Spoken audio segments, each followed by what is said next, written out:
सुप्रभात सभी को। मेरा नाम इलिया सर है।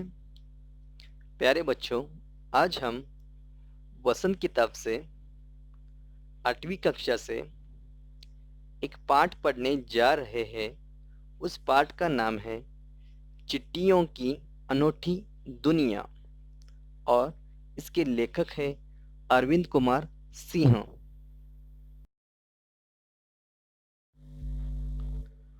लेखक का परिचय। लेखक का जन्म 17 जनवरी 1930 में हुआ। गांव मेरठ, उत्तर प्रदेश।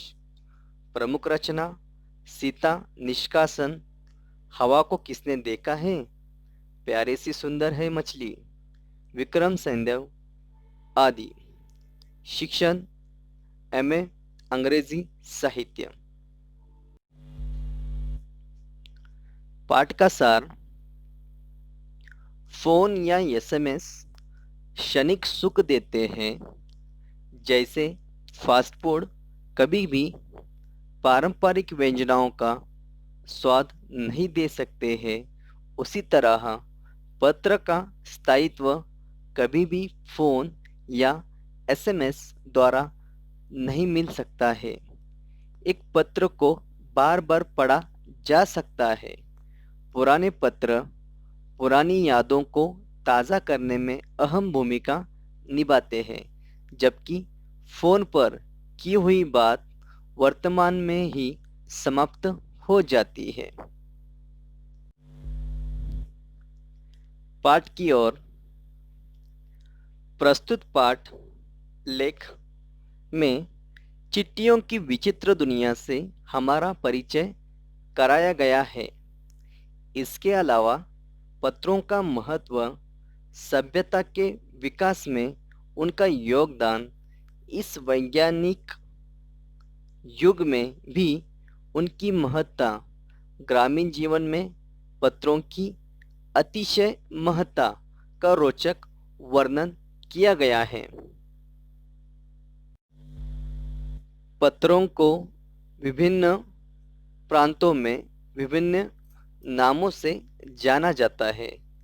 पत्र को उर्दू में खत, संस्कृत में पत्र, कन्नड़ में कागज, तेलुगु में उत्तरम, जाबू और लेख तथा तमिल में कड़िद नाम से जाना जाता है।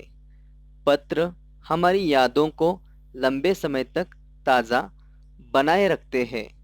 भारत में प्रतिदिन लगभग 4 करोड़ पत्र डाक में डाले जाते हैं, जो इसकी लोकप्रियता का प्रमाण है। प्राचीन काल में पत्रों को हरकारों के माध्यम से एक स्थान से दूसरे स्थान तक पहुंचाया जाता था। पहिए के आविष्कार के साथ ही इनकी रफ्तार में काफी बदलाव आया। टेलीफोन विभाग के तार, वायरलेस तथा रेडार ने तो इनकी गति में पंख लगा दी है। पिछली शताब्दी में डाक विभाग ने अपनी व्यवस्था के सुधार तथा पत्रों को सही दिशा देने का विशेष प्रयास किया। पत्र संस्कृति विकसित करने के लिए इसे स्कूली पाठ्यक्रम में शामिल किया गया। आज इस वैज्ञानिक युग में संचार के विभिन्न साधनों के तेज विकास ने पत्रों की दुनिया को प्रभावित किया है, पर ग्रामीण क्षेत्रों में अब भी इनकी महत्ता है। मोबाइल फोन के आविष्कार से पारिवारिक पत्रों की संख्या में कमी आई है, पर व्यापारिक पत्रों की संख्या में बढ़ोतरी अभी भी पत्रों की लोकप्रियता दर्शाता है। संभवतः ऐसा व्यक्ति मिलना मुश्किल है जिसने पत्र का इंतज़ार न किया हो, पत्र लिखना हो या किसी से लिखवाया हो। सैनिकों के लिए पत्र विशेष महत्व रखते हैं। पत्र धरोहर का काम भी करते हैं। अनेक लोग इनका संग्रह करना अपना शौक समझते हैं। बड़े बड़े लेखक, उद्यमी, कवि, प्रशासक या किसानों की पत्र रचनाएं स्वयं में शोध का विषय है। पंडित नेहरू द्वारा इंदिरा गांधी को लिखे गए पत्र करोड़ों लोगों को प्रेरणा देते हैं। एसएमएस संदेश सांझो कर नहीं रखे जा सकते हैं, पर बड़ी हस्तियों को पत्र यादगार के रूप से सहेज कर रखा जा सकता है। पत्रों के माध्यम से तत्कालीन देश काल और समाज को भली भांति जाना समझा जा सकता है। दुनिया के अनेक संग्रहालयों में महान विभूतियों के पत्र देखे जा सकते हैं। गांधी जी के पास अनेक पत्र महात्मा गांधी इंडिया लिखकर आते थे। अपने पास आए तमाम पत्रों का जवाब वे स्वयं दिया करते थे।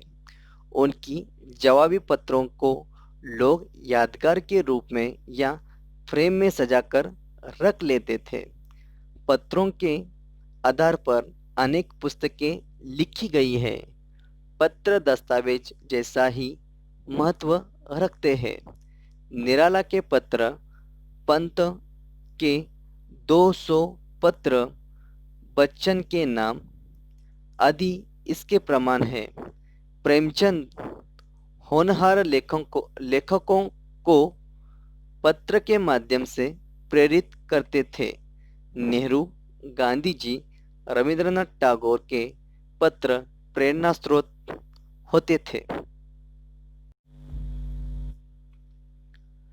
डाक विभाग की गुडविल सबसे अच्छी है। जन जन तक इसकी पहुंच है। यह लोगों को जोड़ने का काम करता है। चाहे आलीशान महल में जी रहे पहाड़ी लोग हो, राजस्थान प्रांत के वासी या मछुआरे हो, अर्थात बड़े से लेकर छोटे लोग, सभी को बेसब्री से खतों का इंतजार रहता है। डाक विभाग एक और जहां करोड़ों पत्रों को प्रतिदिन उनके गंतव्य तक पहुंचाता है, तो वही दूसरी ओर वह गांव तथा दूर दराज के क्षेत्रों में मनी ऑर्डर पहुंचाकर उनके घरों में चूल्हा जलाने का पुनीत कार्य करता है। इसलिए गांवों तथा गरीब बस्तियों में डाकियों को देवदूत के रूप में देखा जाता है। उसके आने पर लोगों के चेहरे पर खुशियां नजर आने लगती है।